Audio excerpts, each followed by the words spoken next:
welcome back to the podcast. Today, I have two special guests. I have Max Weaver and Herman Thorflin. and today we're going to be talking about the movie Shawshank Redemption and how it relates back to existentialism and the four philosophers that we learned about.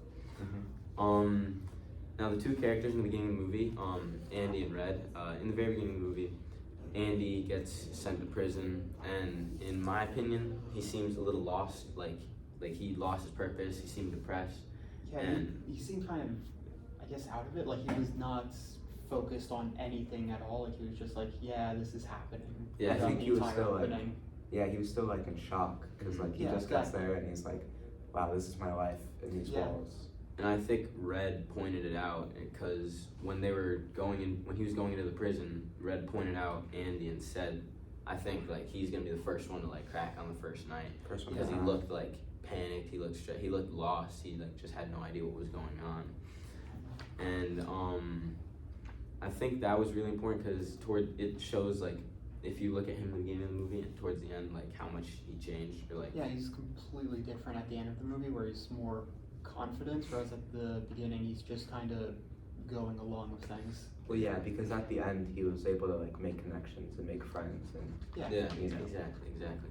And then when he met the sisters, they kind of like that his interaction with the sisters changed him like after how he was put into like how he had to meet different people in the prison. Like he met the people at lunch, and then he saw the sisters like meeting him at the sisters. Actually, you could connect the sisters to Albert Camus' philosophy with his famous quote, "Man is the only animal that refuses to be what he is."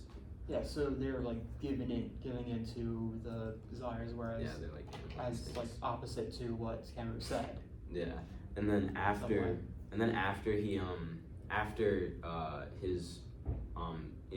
his interaction with the sisters, where he was put in the infirmary for, was it 2 months? It was a month, Yeah, I it was think.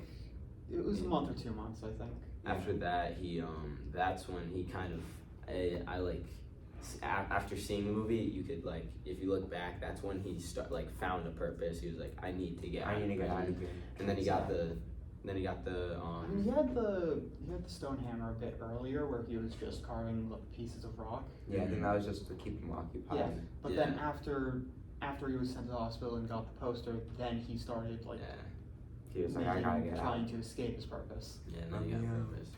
And then later when Andy got the job with Brooks as a librarian, I think that was a big turning point for him because his whole entire like mood changed. He was a lot more like Alive. happier, alive Yeah. is a good way to say it. Was the he roof had thing another before thing or to after? what? The roof thing? Remember The third thing was before, I I think. think, Yeah, it was, Yeah, it was it was- before he was sent to the hospital. yeah. But like, with him being sent to the library, another thing that he got to keep himself going was back to being a banker and Yeah. doing the taxes and things for the guards and warden. And he was doing it willingly. Yeah. And, like, And I think it helped him feel more like a person Yeah, in it made him society feel again. normal, like they said in the movie. yeah, so Like I he think, was in society. I think part of that was like helping him, like, cause we know behind the scenes he was trying to escape, but like that made it like his whole prison experience way more Manageable? manageable. Is Yeah, what I say. very true. And then when There was the thing with Brooke being afraid. His immediate response to being given parole is to try and stay in prison by attacking one of the other inmates. Yeah. I think oh wait, you just, I was just gonna say like he kind of like what Red said in the movie where he was like what was the word, institutionalized? institutionalized, Yeah. Yeah, where he like basically he was just so used to the walls that like he just wanted to stay and you know at whatever cost he was he just wanted to be Yeah, in exactly. the prison. And there was one part where Brooks said, like in here I have a purpose. Out there I'm a nobody, and I think that him not having like an importance and no one really needed him on the outside. I think that eventually led to him ending his own life, and Very true. I think it shows that like if you do not have a purpose and can't find like a reason to try and find one, then your life is like your life feels Meaningless. Exactly, Yeah. meaningless. And then there was another part before I think it was before Brooks. I don't know. But when Andy was in the warden's office and I think that was actually after. That was after? Shawshank. so when Andy was in Yeah. what was he doing in the warden's office? He was They gave him a bunch of books for the library. when he got the books. Because he had a purpose to keep mailing. Yeah, he Oh, started yeah. sending Every like 2 Oh weeks. yeah, that was also another thing. That was like That was good for Andy. Helped. Yeah. That was like that gave Andy like something something to keep working towards, and I think he worked with. He said he sent like 2 letters a week. yeah. So I Well, think it was one at first, and then he did two. Yeah, because they weren't listening. yeah. But it just shows that he really wanted to like, get those books and have Yeah. more. And then when he got the record player, Distractions. when he got the record player That's and so late in the movie. It's super late in the movie now. the record player, no, It's it's not. not super late. But when he gets the record player and he actually locks the warden and the guards out of Yeah. the warden's office. Wow. he and he plays it for the whole entire prison. I think when everyone, firstly the music was in Italian and no one could understand it, but I remember Red said that when he heard it, it like gave them all hope and like reminded them of the beauty The outside of world. the beauty of Yeah. life in general Mhm. and the outside world, which was another like I think it gave all of the prisoners a little more hope. Mhm. I would agree. And I think it was another like it was another it was another part of Andy trying to find a purpose.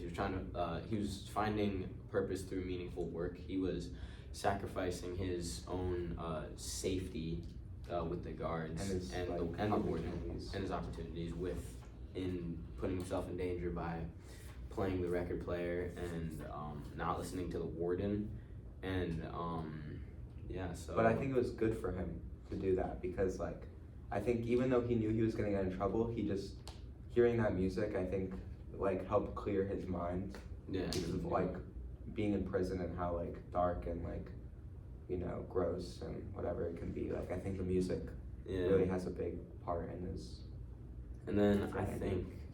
I think when the young man Tommy got introduced to the prison and Tommy went to Andy trying to find was it High school education. high school education. Yeah.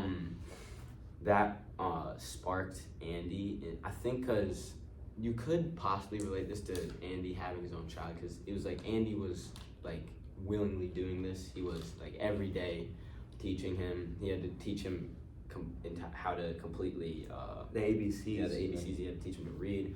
I think it was like kind of Andy getting in touch with like that father that he never got to like be, and it gave him another purpose to work towards. And then He found his meaning. Yeah. And then there was the thing of Andy telling him about what actually happened with his wife and how oh yeah, Tommy. and that caused Andy to lose like sight of what he was kind of building towards. So Mhm. then made him want to try and get out legally instead of digging the tunnel, Yeah. which led to eventually Tommy being shot. Yeah. Yeah. And with that, like everything that Andy had been working towards throughout the movie, except for the tunnel, kind of just crumbled around him. Like he was Yeah. now Yeah. being forced to be the prison banker. He lost teaching Tommy, Yeah, he and lost. Yeah, he lost. the prison threatened to remove everything that he had worked for. in And the yeah, the library. warden just completely stopped being nice to him. I mean, Yeah. Mm-hmm. like the switch was insane. Like Yeah. they were just so mean for no reason. Yeah, and I think that like seeing Andy when Andy came out of solitary when Andy was given the second month, like while he was in solitary, and the warden was threatening to take away everything that he has worked towards in the last, I think it was at the time it was like 20, 25 It was years. like, no, it wasn't 25. I think they said 19. 19. He Okay. escaped after Yeah, the 19 movie ends years. at 20 years. Oh, okay. And then when um, when he got out and he was sitting with Red and they had the conversation on hope. Was the conversation on hope when right? It was about. Yeah, they did talk about hope during that. Oh, the quotes here. Oh yeah, and then he said like a very popular quote from the movie: "Get busy living or get busy dying." I think that was like one last. I think that event, like when he was put in solitary for 2 months, that was like the final straw. That was when he said, like, "Oh, I'm escaping. Like, I'm done being here," and because it was either he gave up and became a slave to the prison and like the warden and everything that's been going on, or and slowly just lives out his life sentence and ends up dying in the prison, or he gets out and finishes what everything he's been working towards with the fake person that he created. And he also then he has the conversation with Red about the tree and gift. and then where he's gonna go in Mexico. I can't pronounce the town, but I think that was like, I think that image of where he was gonna go like was also like a little bit more of a push. You could relate that to Viktor Frankl as well, because he finds purpose in meaningful work. Yeah, because he's like, oh, I can actually get out of here. I can escape if I just put a little more effort in it. So and that was also a bit of hope towards Red, who then started like thinking about going to Mexico and being away from all of the issues that he had. Yeah, and then there's one more thing I wanted to talk about. I think it also, while you think about that, I think that another thing is because when Andy escaped, I think Red was very like, sad. I think if Andy and Red never had that conversation, I think Red would have, been like super distraught, and when he was freed, I think he would have instead just killed himself. But I think because Andy told him where to go and to meet him in Mexico, I think and that money and the hope, gave him hope and some bit of a purpose, so he didn't kill himself like Brooke did. And you could even see that he was in the same room, and he even added Red was here as well. So he could have, but he chose to push through. And I also think it shows like, at the end, I'm just gonna go back on like the Red getting out.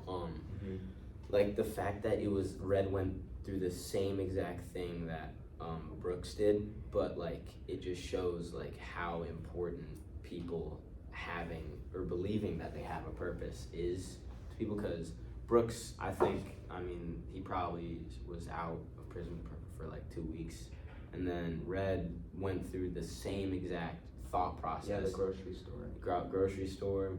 When like just seeing cars everywhere was crazy, and just not knowing what's going on. Like it's a completely different world, and I don't have anyone out with me. Him like just having having to go to the tree, like going to meet Andy again. And he said when he was on the bus, he was the most excited he's ever been, and like he couldn't keep a thought in his head. That like, I think overall, like the movie is meaningful work, because in the beginning, Andy was trying to find meaningful work through the rock carvings, and when he went into the prison, he wasn't completely just like dead inside. He actually went up to Red and was like, I heard you could get me stuff, like could I get like rock carvings just to keep me busy, could get me rocks. And then he became a banker. He did the job that he did on the outside, on the inside of the prison. What else did he do? He improved the library. Yeah, he improved the lives of the prisoners through the library. He helped the guards with their banks, like taxes and stuff. He helped like a baseball team with it.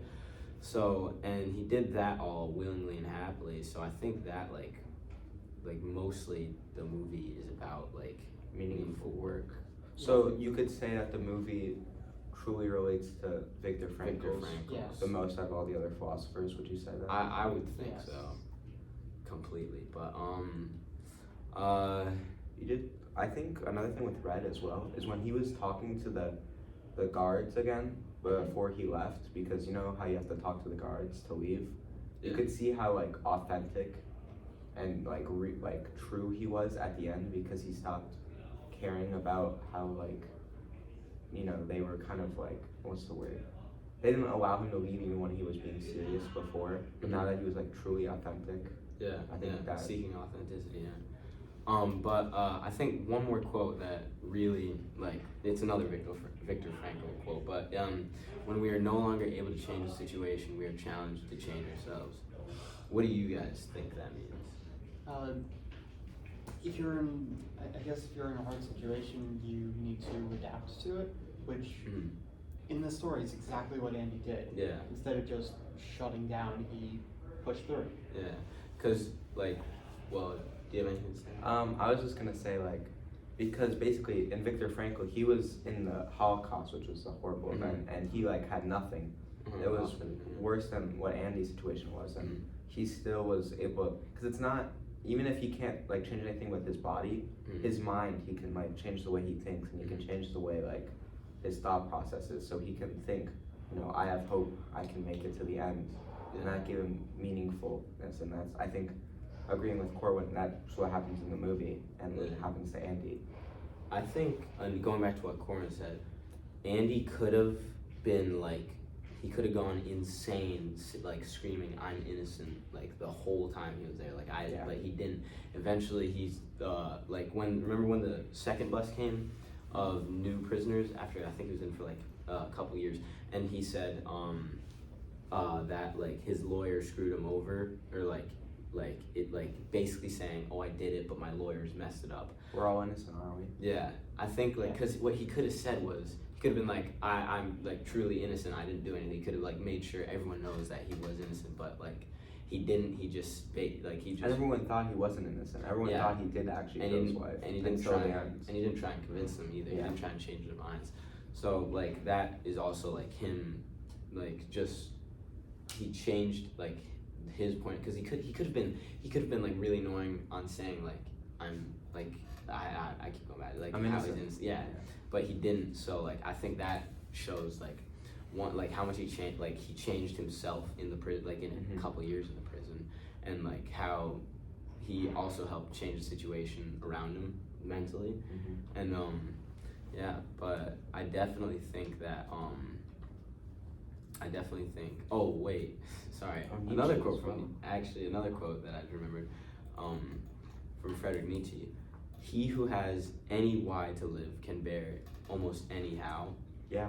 I think Nietzsche. I think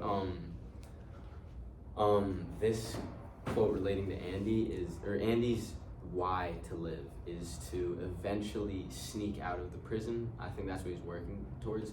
But he finds so many different whys to live. Like he finds the rocks in the beginning, and then he makes the getting the books. This is kind of out of order. Then before that, he gets the hole to get out, the warden's banking money, and then also the money he's adding to the fake accounts until he eventually gets out. Yeah.